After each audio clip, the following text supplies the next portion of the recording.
maps of anywhere in the world. And the system is really powerful because it has a rich database behind it that allows anyone to ask and answer questions about any of the layers of information that make up the map. And you just already started to see that at the beginning with the different places that you were searching for. So GIS software is used throughout the world to manage the infrastructure of cities, to plan new highways, to route airplanes, and to help emergency management respond to disasters. But it doesn't have to be really complicated. It can also be accessible enough for students to learn, and they have just as many questions to ask about their communities and things they want to learn about the world.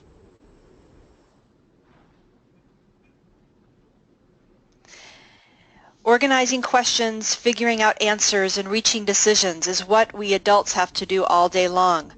We're now 16 years into the 21st century, and it's clear that the skills we need to cope and manage include problem solving, creativity, analytic thinking, collaboration, and communication, together with a sense of ethics, action, and accountability.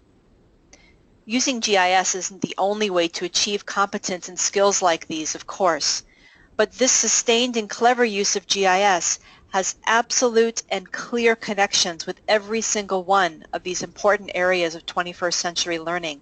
And this is why it's become the educational technology of choice in so many school subjects.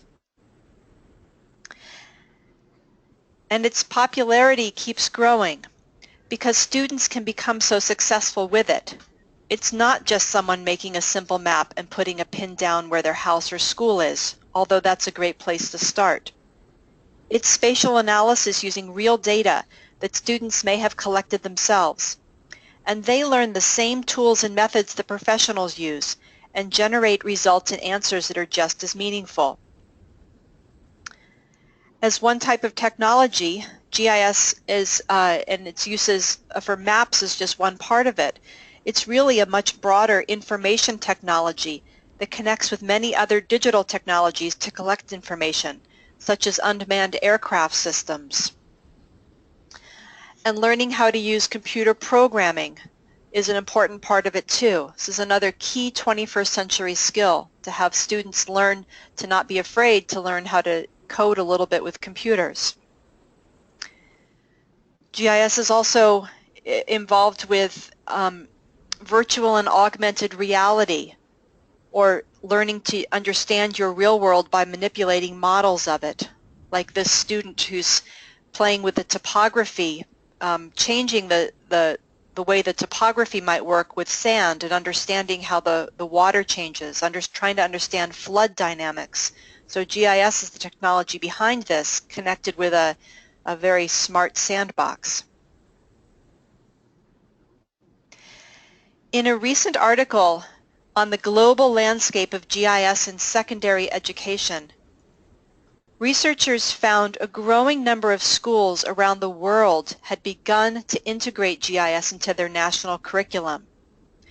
They're designing web-based GIS interfaces for the educators to use, and these countries are launching industry and university partnerships to make it happen. And this is exactly one of the things that you're starting to hear about at this conference in Belize today. A quote from that paper states, "All the examples of using GIS around the world make it clear that educators and students are using these tools and methods to engage in deep and meaningful inquiry, problem-based learning, peer mentoring, and working with real-world problems, tools, and data. They are using technology in meaningful ways as a tool to grapple with relevant, current issues, rather than using technology for technology's sake." And that's an important part of starting to work with GIS. At the beginning, the technology can seem a bit overwhelming, but the important part is to stay true to the questions you're trying to ask. In another study of GIS adoption among senior high school geography teachers in Taiwan, the researchers found that GIS was most useful in enhancing learning, providing real-world relevance to all the subjects that they studied, increasing student motivation to learn and their interests, and helping with the integration of different subjects. So this is something that GIS and geography are particularly effective at integrating knowledge across different subjects. That's why it's so popular across many different school subjects, not just in the study of geography. The world is recognizing the logical and powerful connections between GIS and learning across all STEM disciplines, which is why you have news stories just this month, like schools in Singapore adopt smart mapping technology to promote learning, and the Education Ministry in Jamaica coordinating with the Ministry of Economic Growth and Job Creation to support and manage GIS in dozens of schools.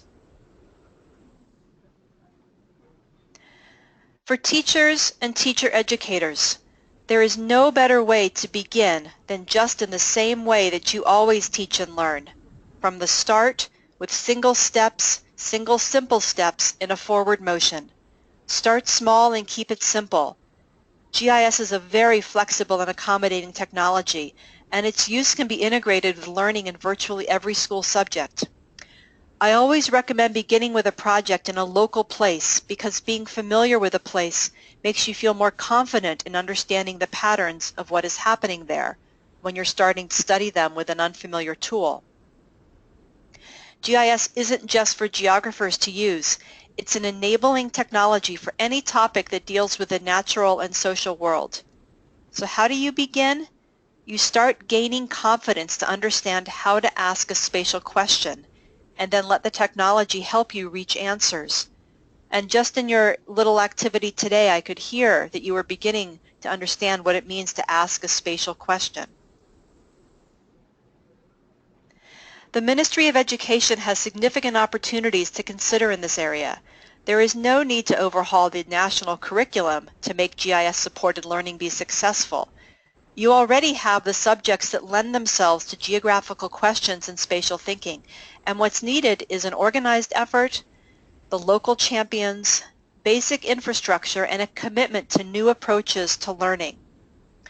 Identify what types of incentives will work best in your educational arenas. They might have to be different in different settings, but incentives can't be ignored. GIS reaches into our metacognition to help us learn not only about our local physical and natural environments. In fact, GIS supports learning in general. Learning how to think spatially is a form of learning how to learn, period, which is one reason why it's exciting that GIS use may be on the rise in Belize schools as well. Thank you for this opportunity to share with you. I appreciate your commitment to your student success, and I hope you're enjoying your conference. Please keep GIS in mind as you think about educational technologies, and I look forward to meeting with you another time when I'm able to visit Belize in person. Thank you very much.